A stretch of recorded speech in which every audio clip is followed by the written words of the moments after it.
Morning 671. Good morning 670. We're just walking, going to flea market.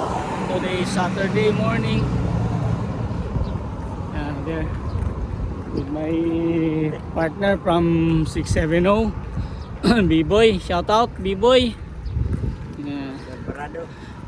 We're going to check some vegetables at flea market. We check how much the vegetables here. Let's go.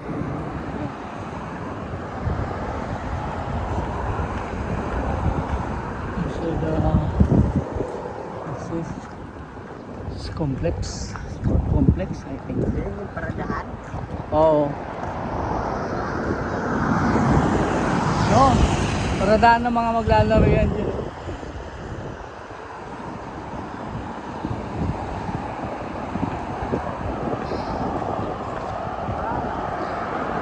Hello. Yan, ito lang.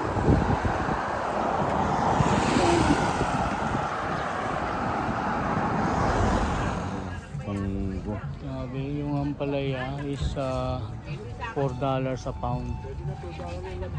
Oo. Oo. Ayun, sarap. Wala na masyado dito. Doon na sa ano. 250. Ilang piraso? 1, 2, 3, 4, 5. 50 cents isang hibla. Ayan. Over here, how much eh? Oh, $2 1 pound. See? Ganun katindi ang gulay dito sa Guam. $2 1 pound. And over here, my friend, this one, how much? $2. Ito pre, kumakain ka nito? Kaya lang parang matigas na yung iba oh. $2 daw eh. Ano yan? Okay. Sisine. Grabe, parang ayaw na namin maningin ng gulay. Eh, wiro mo isang tumpok na gulay dito, $5 na. 1 pound per pound pala yun. Eh kung doon diyan sa Saipan, isang tumpok $1 na, yung $5 mo na isang gulay mabibili mo dito, marami na sa Saipan. Oh. Butan sarap nung ano, bagoong na ginisa oh. Bagoong kaya yun? Mas mahal. Sarap.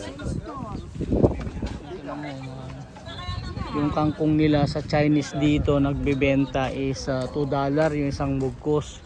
Kakapiranggot. Talang dyan sa atin. Ha? Gaso mo, tapos lang isan mo doon. Oh.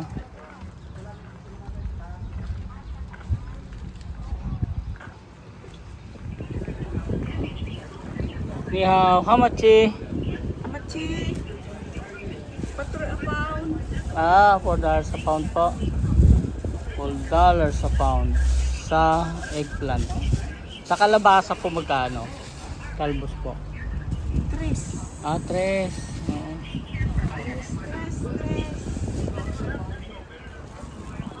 3. Saturday na Friday. Ilocana po kayo? Siguro. Ilocana? Siguro. Oo. Siguro. Taga-Baguio. Sagmano ngay atoy? $3 a pound. Oo, kung ano, $3 na may isa. May isang a pound. Look at this. One like this is worth $5. See, look at that. Yeah. Yeah, you can see the difference of the prices of vegetables here in Guam than in Saipan. Like they don't like to buy vegetables here because the price it's more than gold, bro. Bigyan kita ng ganito. Nabibila. Oh, Nico. Guys,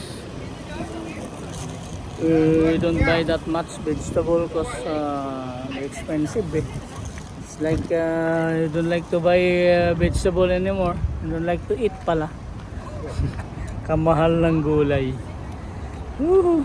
Grabe.